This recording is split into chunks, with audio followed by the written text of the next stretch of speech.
Oi, gente, então a gente vai dar continuidade à nossa semana de pregações. E hoje eu tô aqui com a presença da Delma Lisandra, né? E a gente vai hoje falar um pouco sobre influência. Eu vou pedir aqui pra ela começar dizendo assim, citando algum texto que ela vê que fala claramente de influência.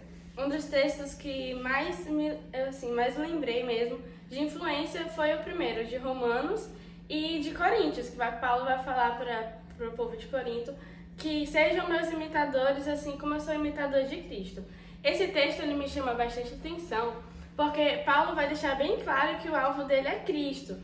Então, dependente de tudo, apenas focar em Cristo. E sejam meus imitadores. Paulo tá querendo pra gente meio que olhar, ter essa visão como ele, de foco em Cristo, ser imitador de Cristo.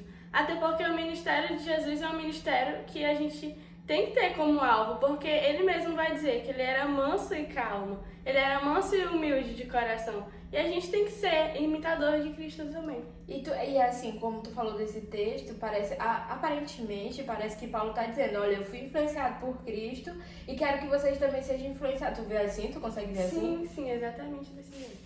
E assim, Delma, a gente vê ali, Paulo falando sobre isso, falando agora sobre Paulo, e a gente vê Paulo ali falando em 1 Coríntios capítulo 15, que ele fala que as más companhias, elas corrompem os bons costumes. E junto a isso tem outros textos, tem o Salmo 1, né, que não se assenta na roda dos escarnecedores. Tem parece que é 2 João, que fala que aqueles que sentam à mesa se tornam cúmplices. Então a gente vê ali uma influência negativa, né? Que a influência negativa vai nos levar para lugares que a gente não quer. Como que tu vê isso? Então, ela citou um texto que chama bastante atenção, que é as más companhias corrompem os bons costumes. Esse texto, ele fala de muita coisa, principalmente de influências, porque hoje em dia, eu tiro por mim, muitas das vezes a gente acaba sendo influenciado pelo modo de globalização e padronização do que o mundo tem a oferecer. Por exemplo, se a Joane a Joane comprou um celular novo, aí não, eu preciso desse celular porque eu tenho que entrar nesse padrão. E o padrão da Joane, vamos dar um exemplo, com grossas aspas, é um padrão do mundo. Então as pessoas vão meio que se influenciando por causa disso. Ela vê alguma pessoa fazendo isso, eu também preciso fazer para entrar nesse padrão. É tipo como fosse... É isso. As pessoas gostam de entrar nesse padrão do mundo. Seguir a maioria. E é uma coisa que a Bíblia fala pra gente não fazer, né? De não se... Não ser... Na verdade, a gente precisa ser influenciado por coisas boas, né? Porque a Bíblia fala que se há algum louvor, que é nisso que a gente deve pensar. Então, eu acredito que nem toda influência seja ruim, mas tu acredita que tem influências boas, né? Tipo, como que tu separa o que é influência mal e o que é influência boa? E como é que eu posso separar? Por exemplo, eu tiro por mim, eu tenho poucas amizades. Então, eu lembro que quando eu iniciei a minha caminhada cristã, meio que eu pedi pro Senhor tirar tudo aquilo que era ruim, tudo aquilo que me tirava da presença dele. E ele fez assim um corte geral, tanto que sobrou apenas uma pessoa, mas tudo bem. E hoje a gente continua sendo amigos e eu comecei a ter esse desenvolvimento com o povo da igreja, começar a conversar mais com eles. E eu acho que é Paulo que vai dizer pra Timóteo, eu sei que tá na Bíblia, que ele vai falar pra gente ter essas conversas, falar louvores, cânticos, exatamente. É Paulo mesmo quem fala. É Paulo, né? É Paulo. E aí ele vai falar pra gente conversar sobre as coisas de Deus. Sobre as coisas espirituais. Exatamente. Né? Então isso seria uma boa influência. Seria uma boa influência. E o que tu fala? Como uma mulher pode influenciar a outra? Como que tu vê isso? Olha, como é que uma mulher pode influenciar outra? Deixa eu ver aqui. A Débora da Bíblia, ela era uma mulher normal, ela era uma dona de casa. E ela foi juíza, né? Certo? Juíza. Deus levantou ela para ser juíza. E ela começou a fazer meio que... Ela começou a influenciar outras mulheres. A Esther também. Sim. Ela é uma mulher que... Eu acho que ela que iniciou, assim, para a maioria das mulheres olharem tudo aquilo que ela fez lá na presença do rei. Sim. Eu acho que as mulheres, assim, em geral...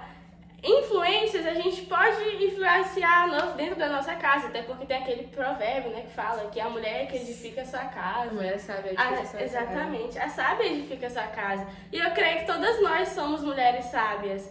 E nós devemos edificar a nossa casa, a nossa família. Seja você casado, uma família, você, seu marido, seus filhos, ou a sua família, seus parentes. Você pode influenciar. Muitas das vezes o Senhor ele quer justamente com isso. A gente pode ser o alicerce na nossa casa.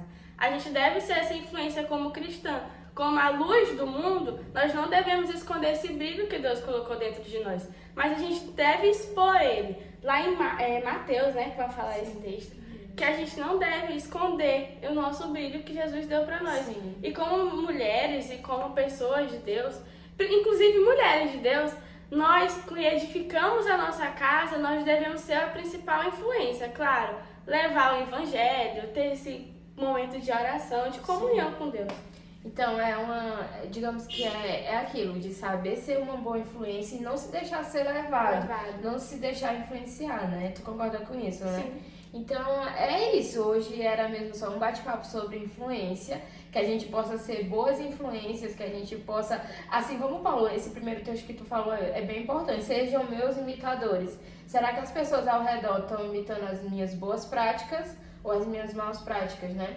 Então, Aquele negócio também, lá de Benihim, que ele vai dizer, eu gosto bastante dessa parte, que lá do livro dele, do Bom Dia Espírito Santo, que quando ele entra dentro do carro, o amigo dele, ele percebe a presença do Espírito Santo. Assim como a gente também deve ter essa comunhão ao ponto das pessoas perceberem que Cristo está conosco. Sim, muito bom. é aquilo que acho que a Alcione citou, que a mulher ela ganharia o homem pelo seu procedimento. Exatamente. É ganhar as pessoas pelo nosso procedimento. Então é isso, irmãs, que a gente possa influenciar essa geração, tocar nessa geração, né? Através da nossa vida a Deus, da nossa entrega a Deus. A nossa comunhão com Ele. E nossos estudos também, lendo a palavra. Pensou em algum emoji pra deixar aqui, porque a gente sempre tem feito isso. Se a pessoa chegou até aqui, pra ela deixar um emoji. Qual que é o emoji que tu fala? Acho que um coração. Assim, moça. Então deixa um coração se você chegou até aqui. E é isso, agradecer e amanhã tem mais. Tchau, tchau. Tchau.